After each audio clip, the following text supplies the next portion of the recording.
Hello everyone, welcome to study online channel. दोस्तों, आज हम इस वीडियो में एनवायरनमेंट का भाग 17 कवर करने वाले हैं, जिसका टॉपिक है जीव जंतु एवं पेड़ पौधे। दोस्तों, इससे जो है किसी भी परीक्षा में यानी कि किसी भी टीईटी में एग्ज़ाम में प्रश्न जरूर पूछे जाएंगे, और ये प्रश्न ऐसे हैं जो पिछली टीईटी में पूछे जा चुके हैं।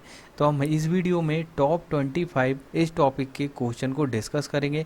तो हमारे साथ वीडियो में अंत तक बने रहिएगा, और जो भी दोस्त नए हैं चैनल पे वो चैनल को सब्सक्राइब कर दीजिएगा। तो चलिए बिना किसी देरी के वीडियो को शुरू करते हैं। चलिए दोस्तों, सबसे पहला क्वेश्चन देखिए, नीचे दिए गए जीवों के समूह में से किनकी दृष्टि श्रेष्ठ होती है तथा वे मनुष्यों की तुलना में 4 गुनी अधिक दूरी वस्तुओं को देख सकते हैं। ऑप्शन देखिए, ए मधुमक्खी मच्छर तितली, बी बाघ तेंदुआ सांड, सी सांप रेशम कीट छिपकली, और डी चील गरुड़ गिद्ध। तो दोस्तों, इसका जो राइट आंसर है वो ऑप्शन नंबर डी होगा, चील गरुड़ गिद्ध। दोस्तों, इनकी जो आंखें हैं वो मनुष्यों की तुलना में 4 गुना अधिक दूरी वस्तुओं को देख सकती है। ध्यान में रखिएगा। तो इसका राइट आंसर क्या होगा? ऑप्शन नंबर डी होगा। अब ये देखिए, क्वेश्चन पूछा गया है सीटीईटी में 18 सितंबर 2016 को। तो चलिए नेक्स्ट क्वेश्चन की ओर चलते हैं। चलिए दोस्तों, नेक्स्ट क्वेश्चन देखिए, घटपर्णी पौधा निम्न में से कौन से विकल्प को फॉलो करता है? ठीक है, ये विकल्प दिए हैं जिसको क्या बोलते हैं? नेपेंथिन्स। अब देखिए ऑप्शन देखिए, ए कीड़े मकोड़ों को आकर्षित करने के लिए उच्च तारत्व की ध्वनियाँ निकालता है। ऑप्शन बी, उसका मुंह छोटी छोटी कांटियों से ढका होता है। ऑप्शन सी, भारत में नहीं पाया जाता। ऑप्शन डी, मेढकों कीड़े मकोड़ों और चूहों को चालाकी से फंसाकर खा जाता है। अब देखिए, घटपर्णी जो पौधा होता है उसकी पत्तियां पूर्ण रूप से या उसका कुछ भाग जो होता है वो सुराही के जैसा होता है। सुराही तो आपने देखी है ना, ऊपर से कुछ भाग इसका ऐसा होता है, जिसके मुंह का आकार क्या होता है? 1 इंच से 1 फुट तक होता है इसके मुंह का आकार। ठीक है, अब ये क्या करता है? बड़ी ही चालाकी से अपने मुंह में कीड़े मकोड़ों और चूहों को फंसाकर खा लेता है। तो इसका जो राइट आंसर होगा वो क्या होगा? ऑप्शन नंबर डी होगा। तो आया आपको समझ में? अब जब ये उनको खा लेता है तो उससे क्या होता है? पौधों में जो नाइट्रोजन की आपूर्ति है वो पूरी हो जाती है। चलिए नेक्स्ट क्वेश्चन की ओर चलते हैं। चलिए दोस्तों, नेक्स्ट क्वेश्चन देखिए, किसी पशु के विषय में नीचे दिए गए विवरण को पढ़िए और उस पशु को पहचानिए। ऑप्शन देखिए, यह भालू जैसा दिखता है परंतु भालू नहीं है। यह दिन के समय लगभग 17 घंटे वृक्षों की शाखाओं से उल्टे लटक कर सोता है। यह जिस वृक्ष पर रहता है वह उसी की पत्तियां खाता है। यह लगभग 40 वर्षों तक जीवित रहता है। ऑप्शन देखिए, ए स्थल, बी लंगूर, सी चिंपैंजी, और डी पांडा। तो दोस्तों, इसका जो राइट आंसर है वो ऑप्शन नंबर ए होगा, स्थल। अब देखिए क्या है कि स्थल एक स्तनधारी वर्ग के अंतर्गत आता है। ठीक है, और यह कहाँ पाया जाता है? तो यह दक्षिण अफ्रीका व मध्य अमेरिका में पाए जाने वाला मध्यम आकार का एक शाकाहारी जंतु है। ठीक है, और यह जो है वो धीमी गति से हिलने के लिए बहुत प्रसिद्ध है स्थल। अब आधुनिक स्थल जो है वो जंगल के वृक्षों में ही रहते हैं, और यह देखने में कैसे लगते हैं? भालू के जैसे, परंतु ये भालू से थोड़ा अलग दिखते हैं। ठीक है, और यह दिन के लगभग 17 घंटे वृक्ष की शाखाओं में उल्टे लटक कर सोते हैं, और यह लगभग 40 वर्षों तक जीवित रहते हैं। एवं जीवित रहने के लिए ये क्या करेंगे भाई? पेड़ और पौधों की पत्तियों को खाकर अपना जीवन पोषण करेंगे। तो इसका जो राइट आंसर है वो क्या है? ऑप्शन नंबर ए, स्थल। ध्यान में रखिएगा। चलिए नेक्स्ट क्वेश्चन की ओर चलते हैं। चलिए दोस्तों, नेक्स्ट क्वेश्चन देखिए, निम्नलिखित में से किसके सुनने की शक्ति जो है इतनी तीक्ष्ण होती है कि वो वायु से पत्तों के हिलने की ध्वनि और घास पर किसी जानवर के चलने की ध्वनि में अंतर कर सकता है? ऑप्शन देखिए, ए बाघ, बी गिद्ध, सी रेशम का कीड़ा, और डी कुत्ता। तो दोस्तों, आप सभी को इसका आंसर पता होगा कि इसका आंसर है ऑप्शन नंबर बी, गिद्ध। अब देखिए, गिद्ध की जो सुनने की क्षमता होती है वो बहुत तेज होती है। ये वायु से पत्तों के हिलने की ध्वनि और घास में किसी जानवर के चलने की ध्वनि में अंतर कर लेने वाले पक्षियों में से एक है। ठीक है, इसकी श्रवण क्षमता इतनी अधिक होने के कारण ये अपना जो शिकार है बहुत ही आसानी से पकड़ लेता है। ये मछलियों को भी पकड़ लेता है पानी में। ठीक है, तो ध्यान में रखिएगा। इसका राइट आंसर क्या होगा? ऑप्शन नंबर बी होगा, गिद्ध। चलिए दोस्तों, नेक्स्ट क्वेश्चन देखिए, निम्नलिखित में से वे कौन सा जानवर जंतु है जिसके अग्र दांत हमेशा बढ़ते रहते हैं? वे दांतों को बहुत अधिक लंबा ना होने देने के लिए वस्तुओं को काटते कुतरते रहते हैं। ऑप्शन देखिए, दीमक, गिलहरी, छिपकली, और चूहा। अब देखिए, इसका राइट आंसर आप सभी को पता होगा कि ऑप्शन नंबर डी इसका राइट आंसर होगा, क्योंकि चूहा अपने दांतों को बहुत अधिक लंबा ना होने देने के लिए वस्तु को काटते और कुतरते रहने का उसका स्वभाव होता है। तो इसका राइट आंसर क्या होगा? Option number D. चलिए नेक्स्ट क्वेश्चन देखिए, नीचे दिए गए सभी जानवरों में निम्नलिखित में से कौन सी विशेषता पाई जाती है? अब देखिए जानवर छिपकली, गौरैया, कछुआ, सांप। विकल्प देखिए, ए वे अंडे देते हैं, बी वे जहरीले होते हैं, सी वे भूमि एवं जल दोनों में रह सकते हैं, ऑप्शन डी उनके शरीर सल्क से ढके होते हैं। अब देखिए ये सीटीईटी में पूछा गया क्वेश्चन है 22 फरवरी 2015 को। तो दोस्तों इसका जो राइट आंसर होगा वो ऑप्शन नंबर ए होगा, यानी कि छिपकली, गौरैया और कछुआ जो है वो अंडे देते हैं। ठीक है, अब अंडे देने वाले सभी जंतु को क्या कहते हैं? तो ध्यान में रखिएगा, उनको कहते हैं अंडयुज, जिससे भी क्वेश्चन बन सकता है। अब वो जंतु जो बच्चे देते हैं उनको क्या कहते हैं? तो उनको कहते हैं जरायुज। जरायुज ध्यान में रहेगा ये, कि अंडयुज किसको बोलते हैं? कि भाई जो अंडा देते हैं, यहाँ अंडे शामिल ही है। और वे जो बच्चे देते हैं जानवर और जंतु, तो उनको क्या बोलते हैं? जरायुज कहते हैं। चलिए नेक्स्ट क्वेश्चन की ओर चलते हैं। चलिए दोस्तों नेक्स्ट क्वेश्चन देखिए, इस पौधे में पत्तियां हैं जिन्हें सब्जी की तरह प्रयोग में लाया जाता है, इसके बीजों से तेल प्राप्त किया जाता है, यह पौधा है, यानी कि निम्न में से कौन सा है? ऑप्शन देखिए, ए पालक, बी नारियल, सी बंद गोभी और डी सरसों। तो दोस्तों इसका जो राइट आंसर है वो ऑप्शन नंबर डी होगा, सरसों। अब देखिए सरसों का पौधा जब शुरुआती दौर होता है तो उसका क्या बनाते हैं? सरसों का साग बनाते हैं या सब्जी बना लेते हैं। ठीक है, जब सरसों पक जाती है, छोटे छोटे दाने के रूप में हो जाती है, तो उसको पिरो के हम क्या बनाते हैं? उसको पिरो के हम उसका तेल निकालते हैं। तो यही उसने पूछा है कि इसके बीजों से तेल भी प्राप्त किया जाता है और सब्जी की तरह भी प्रयोग किया जाता है, तो वो क्या होगा? सरसों होगी। चलिए नेक्स्ट क्वेश्चन की ओर चलते हैं। चलिए दोस्तों नेक्स्ट क्वेश्चन देखिए, निम्नलिखित पक्षियों में से कौन काफ़ी हद तक अपनी गर्दन को पीछे तक घुमा सकता है? ऑप्शन देखिए, ए उल्लू, बी कौवा, सी कोयल और डी मैना। अब देखिए इसका जो राइट आंसर है वो ऑप्शन नंबर ए है, यानी कि उल्लू। अब देखिए उल्लू एक विचित्र पक्षी है जिसे रात में दिखाई देता है। उसे दिखाई तो दिन में देता है लेकिन उतना स्पष्ट नहीं देता जितना कि रात में दिखाई देता है। अब रात में इसके कान बहुत संवेदनशील हो जाते हैं और उल्लू अपनी गर्दन सर्वाधिक पीछे तक घुमा सकता है। तो इसका राइट आंसर क्या होगा? ऑप्शन नंबर ए उल्लू। चलिए दोस्तों नेक्स्ट क्वेश्चन देखिए, हाथियों के विषय में नीचे दिया गया कौन सा कथन जो है वो सही है? ऑप्शन देखिए, ए 3 महीने के हाथी के बच्चे का भार सामान्यतः लगभग 2 कुंटल होता है, ऑप्शन बी वयस्क हाथी एक दिन में 2 कुंटल से भी अधिक पत्ते और झाड़ियाँ खा सकता है, ऑप्शन सी हाथी दिन में 8 से 10 घंटे सोते हैं, ऑप्शन डी हाथी अपना अत्यधिक भार होने के कारण बहुत आराम करना पसंद करते हैं। अब देखिए ये क्वेश्चन आ चुका है सितंबर 2014 सीटीईटी में, तो इसका जो राइट आंसर है वो ऑप्शन नंबर ए होगा, यानी कि हाथी एक स्तनधारी जंतु है, आपको पता है, और इसके जो है 3 महीने के बच्चे का भार लगभग 2 कुंटल होता है, यानी कि इसका राइट आंसर क्या है? Option number A. चलिए नेक्स्ट क्वेश्चन देखिए, खेजड़ी वृक्ष के बारे में सही कथन को चुनना है हमें। कथन नंबर 1, यह वृक्ष मुख्यतः रेगिस्तानी क्षेत्रों में पाया जाता है। कथन नंबर 2, इसे अधिक जल की आवश्यकता नहीं होती। कथन नंबर 3, यह छायादार वृक्ष है जिसकी छाया में बच्चे जो हैं वो खेलना पसंद करते हैं। ऑप्शन कथन नंबर 4, यह अपने तने में जल एकत्र करता है और लोग पतले पाइप से इस जल को पीते हैं। अब विकल्प देखिए, कथन नंबर 2, 3 और 4 सही है, ऑप्शन बी 1, 3 और 4 सही है, ऑप्शन सी 1, 2 और 4 सही है, ऑप्शन डी 1, 2 और 3 सही है। तो दोस्तों इसका जो राइट आंसर है वो ऑप्शन नंबर डी होगा, यानी कि 1, 2 और 3 नंबर का जो कथन है वो तीनों सही हैं, यानी कि यह जो है वृक्ष मुख्यतः रेगिस्तानी क्षेत्रों में पाया जाता है। कौन सा? खेजड़ी। और इसे अधिक जल की आवश्यकता नहीं होती क्योंकि रेगिस्तान में पानी की कमी होती है, तो वहाँ ऐसे वृक्षों को जल की आपूर्ति जो है वो ज़्यादा नहीं होती। और तीसरा जो है यह छायादार वृक्ष है जिसकी छाया में बच्चे खेलना पसंद करते हैं। तो इसका राइट आंसर क्या होगा? ऑप्शन नंबर डी होगा, यानी कि 1, 2 और 3 तीनों राइट हैं। चलिए दोस्तों नेक्स्ट क्वेश्चन देखिए, निम्नलिखित में से सत्य कथन चुनिए। अब देखिए पहला कथन, हाथी गंदले पानी में खेलना जो है वो पसंद करता है क्योंकि इससे उसके शरीर को ठंडक मिलती है। ठीक है, गंदले यानी कि गंदे पानी में। कथन सेकंड, अधिकांश हाथी दिन में लगभग 10 घंटे आराम करना और सोना पसंद करते हैं। कथन नंबर 3, 3 महीने के हाथी के बच्चे का वजन लगभग 200 किलोग्राम होता है। कथन नंबर 4, अधिकांश बड़े हाथी एक दिन में लगभग 100 किलोग्राम पत्ते और झाड़ियाँ खा लेते हैं।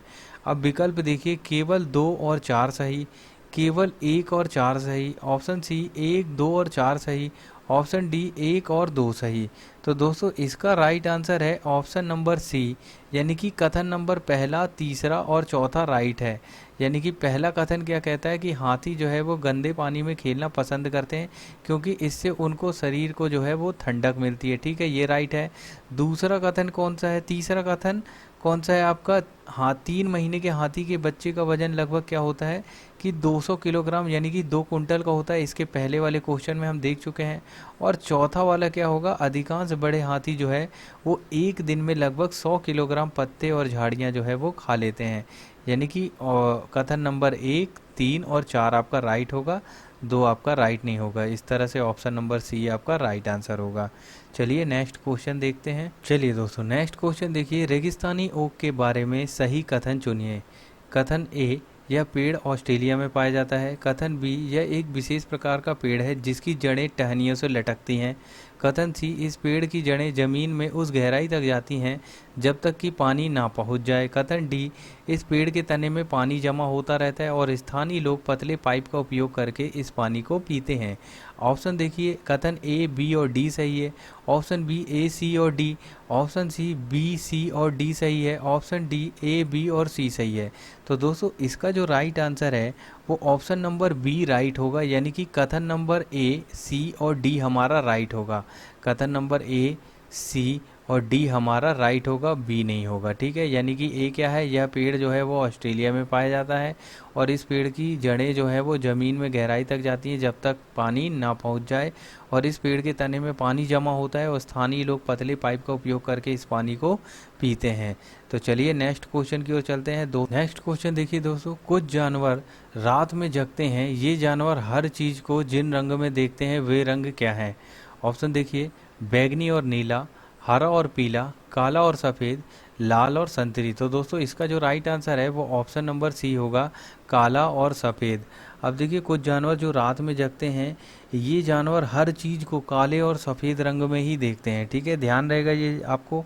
चलिए नेक्स्ट क्वेश्चन की ओर चलते हैं। चलिए दोस्तों नेक्स्ट 2 क्वेश्चन देखेंगे हम। सरीसृप के अंतर्गत निम्न में से कौन आता है। ऑप्शन देखिए, कछुआ, अमीबा, फर्न, व्हेल।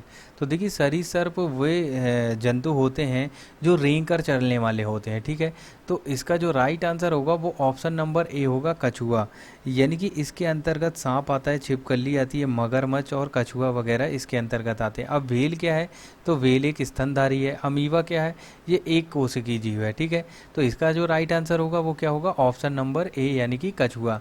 अब नेक्स्ट क्वेश्चन देखिए, कांटेनुमा पत्तियों को दर्शाकर एक शिक्षक किस प्रकार के पौधों के बारे में पढ़ा रहा है।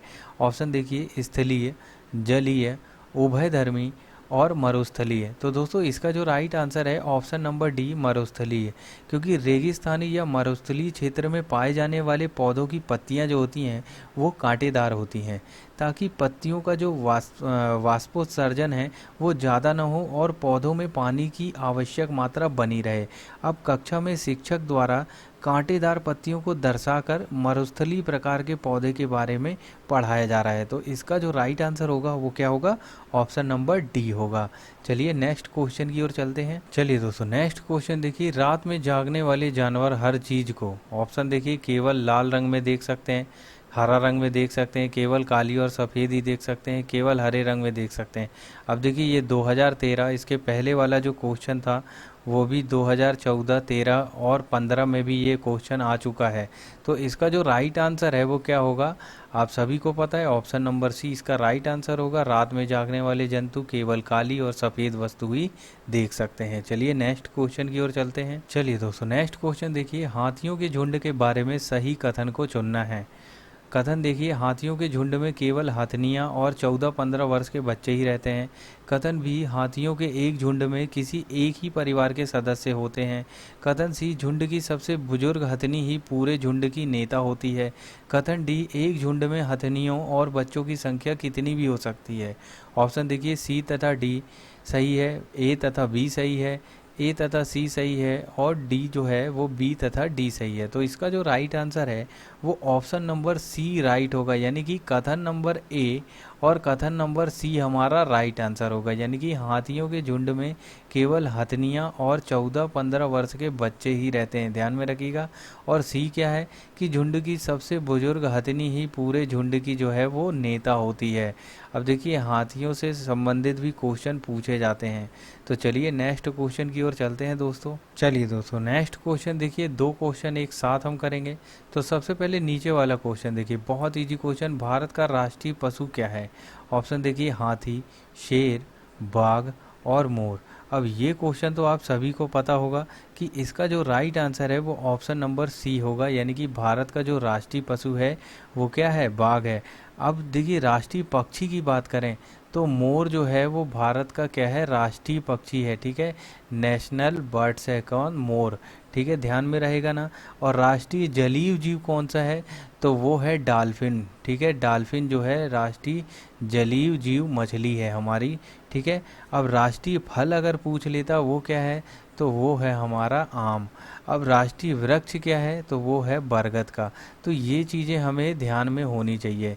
अब देखिए नेक्स्ट क्वेश्चन देखिए अगला वाला, निम्नलिखित में से जीवन प्रक्रियाओं का कौन सा युग्म पेड़ पौधों और जीव जंतुओं दोनों में मिलता है?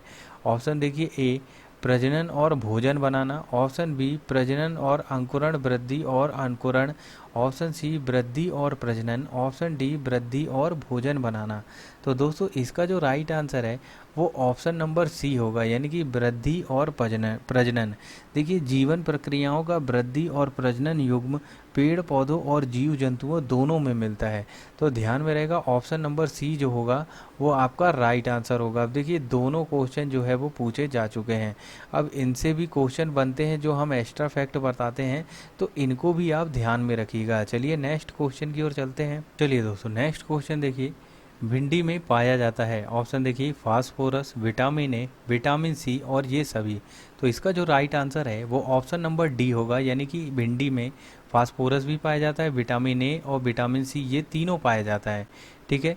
नेक्स्ट क्वेश्चन देखिए, भारत में फलों के अंतर्गत सर्वाधिक क्षेत्र है, ऑप्शन देखिए नींबू का है, अमरूद का है, आम का या पपीते का। तो इसका जो राइट आंसर है वो ऑप्शन नंबर सी यानी कि आम का है। अब सर्वाधिक आम कहाँ पाया जाता है? तो उत्तर प्रदेश और आंध्र प्रदेश में, ठीक है, इसकी खेती सर्वाधिक की जाती है, किसकी? आम की। चलिए नेक्स्ट क्वेश्चन देखते हैं दोस्तों। चलिए दोस्तों नेक्स्ट दो क्वेश्चन देखेंगे हम, निम्नलिखित में से किसके कोनाइन नामक दवा प्राप्त होती है, यानी कि किससे कोनाइन नामक दवा को प्राप्त किया जाता है? ऑप्शन देखिए money plant, cinchona plant, UK lipstick और अकोनाइट प्लांट। ऑप्शन देखिए इसका जो राइट आंसर है वो ऑप्शन नंबर बी होगा, सिंकोना प्लांट। अब सिंकोना की छाल से ही ये कोनाइन नामक दवा जो है वो प्राप्त की जाती है, और इस दवा का प्रयोग किस में करते हैं? तो मलेरिया के रोग में इस दवा का उपयोग किया जाता है। अब मलेरिया किससे होता है? तो भाई मलेरिया जो है वो मच्छर के काटने से होता है। कौन से मच्छर के काटने से होता है? तो मादा एनाफिलीज नाम का जो मच्छर होती है उसके काटने से होता है, ठीक है। अब नेक्स्ट क्वेश्चन देखिए, लौंग एवं केसर पौधे के किस भाग से प्राप्त होते हैं? देखिए लौंग और केसर पौधे के किस भाग से प्राप्त होते हैं? ऑप्शन देखिए जड़, तना, फूल और फल। तो दोस्तों इसका जो राइट आंसर है ऑप्शन नंबर सी होगा, फूल, ठीक है। लौंग और केसर पौधे के फूल यानी कि कली से प्राप्त किए जाते हैं। केसर का उत्पादन अगर हम पूछें कि भारत में कहाँ होता है, तो ये ध्यान में रखिएगा जम्मू कश्मीर राज्य में, ठीक है, JNK लिख देता हूँ, JNK में केसर का सर्वाधिक उत्पादन होता है। वहीं लौंग का सर्वाधिक उत्पादक राज्य कौन सा है? तो वो है केरल। तो इनको भी ध्यान में रखिएगा। और ये किससे प्राप्त होते हैं? फूल से प्राप्त होते हैं। चलिए नेक्स्ट क्वेश्चन की ओर चलते हैं। चलिए दोस्तों नेक्स्ट क्वेश्चन देखिए, निम्न में से कौन सा उत्तराखंड का राज्य प्रतीक जो है वो नहीं है? ऑप्शन देखिए मोनाल, बुरांस, बाघ और कस्तूरी मृग। तो दोस्तों इसका जो राइट आंसर है ऑप्शन नंबर सी होगा, बाघ, ठीक है। बाघ जो है वो उत्तराखंड का राजकीय जो है वो प्रतीक नहीं है। अब मोनाल क्या है? तो ये उत्तराखंड का राष्ट्रीय पक्षी है, ध्यान में रखिएगा। अब देखिए राष्ट्रीय पशु कौन सा है, तो ये है कस्तूरी मृग जो है वो वहाँ का राष्ट्रीय पशु है। ठीक है। अब राजकीय वृक्ष क्या है, तो ये है बुरांश जो है वो राजकीय वृक्ष है वहाँ का, कहाँ का, उत्तराखंड का। तो इनसे भी क्वेश्चन पूछ सकता है। जब इससे क्वेश्चन पूछ लिया कि कौन सा राज्य का प्रतीक नहीं है, तो इन सबको भी आप जरूर ध्यान में रखिएगा। ठीक है। चलिए नेक्स्ट क्वेश्चन की ओर चलते हैं। चलिए दोस्तों नेक्स्ट क्वेश्चन देखिए, बाढ़ से संबोधित पौधे जो है वो मर जाते हैं क्योंकि, ऑप्शन देखिए, पौधों का कोशिका रस पतला हो जाता है। ऑप्शन बी, मूल में श्वसन रुक जाता है। ऑप्शन सी, पौधे का कोशिका रस जो है वो सांद्र हो जाता है। ऑप्शन डी, पानी की अधिकता से पोषक तत्व पौधों से बाहर आ जाते हैं। तो इसका जो राइट आंसर है वो ऑप्शन नंबर सी होगा, यानी कि पौधे का कोशिका रस जो है वो सांद्र हो जाता है, इसलिए बाढ़ से संबोधित पौधे जो है वो मर जाते हैं। चलिए नेक्स्ट क्वेश्चन की ओर चलते हैं। चलिए दोस्तों नेक्स्ट दो क्वेश्चन देखेंगे हम। सरीसृप के अंतर्गत निम्न में से कौन आता है। ऑप्शन देखिए, कछुआ, अमीबा, फर्न, व्हेल। तो देखिए सरीसृप वे जंतु होते हैं जो रेंग कर चलने वाले होते हैं। ठीक है। तो इसका जो राइट आंसर होगा वो ऑप्शन नंबर ए होगा, कछुआ। यानी कि इसके अंतर्गत सांप आता है, छिपकली आती है, मगरमच्छ और कछुआ वगैरह इसके अंतर्गत आते हैं। अब व्हेल क्या है, तो व्हेल एक स्तनधारी है। अमीबा क्या है, ये एक कोशिकीय जीव है। ठीक है। तो इसका जो राइट आंसर होगा वो क्या होगा, ऑप्शन नंबर ए यानी कि कछुआ। अब नेक्स्ट क्वेश्चन देखिए, कांटेनुमा पत्तियों को दर्शाकर एक शिक्षक किस प्रकार के पौधों के बारे में पढ़ा रहा है। ऑप्शन देखिए, स्थलीय, जलीय, उभयधर्मी और मरुस्थलीय। तो दोस्तों इसका जो राइट आंसर है ऑप्शन नंबर डी, मरुस्थलीय। क्योंकि रेगिस्तानी या मरुस्थलीय क्षेत्र में पाए जाने वाले पौधों की पत्तियां जो होती हैं वो कांटेदार होती हैं, ताकि पत्तियों का जो वाष्पोत्सर्जन है वो ज़्यादा ना हो और पौधों में पानी की आवश्यक मात्रा बनी रहे। अब कक्षा में शिक्षक द्वारा कांटेदार पत्तियों को दर्शाकर मरुस्थलीय प्रकार के पौधे के बारे में पढ़ाया जा रहा है। तो इसका जो राइट आंसर होगा वो क्या होगा, ऑप्शन नंबर डी होगा। चलिए नेक्स्ट क्वेश्चन की ओर चलते हैं। चलिए दोस्तों नेक्स्ट क्वेश्चन देखिए, राजस्थान का राज्य पशु कौन सा है। ऑप्शन देखिए, बाघ, गाय, ऊंट और भेड़। तो दोस्तों इसका जो राइट आंसर है ऑप्शन नंबर सी होगा, ऊंट। अब राजस्थान का राजकीय पशु जो है वो ऊंट है और ये राजस्थान के रेगिस्तानी भागों में पाया जाता है। इसे राजस्थान में रेगिस्तान का जहाज भी कहा जाता है, ध्यान में रखिएगा, इससे भी क्वेश्चन पूछा जाता है। और इसकी कुबड़ में वसा संचित रहता है, जिसके कारण ये रेतीले और तपते मैदानों में 21 दिन तक बिना पानी पिए चल सकता है और इसका उपयोग राजस्थान में सवारी और सामान ढोने के काम में लिया जाता है। तो दोस्तों ये थे आपके सामने टॉप 25 क्वेश्चन जो CTET में पूछे गए हैं। तो ये वीडियो आपको कैसा लगा हमें कमेंट बॉक्स में कमेंट करके ज़रूर बताइएगा। तो फिलहाल के लिए इतना ही, मिलते हैं इन्वायरमेंट के नेक्स्ट भाग में नेक्स्ट टॉपिक के साथ जल्दी ही। तब तक के लिए जय हिंद, जय भारत।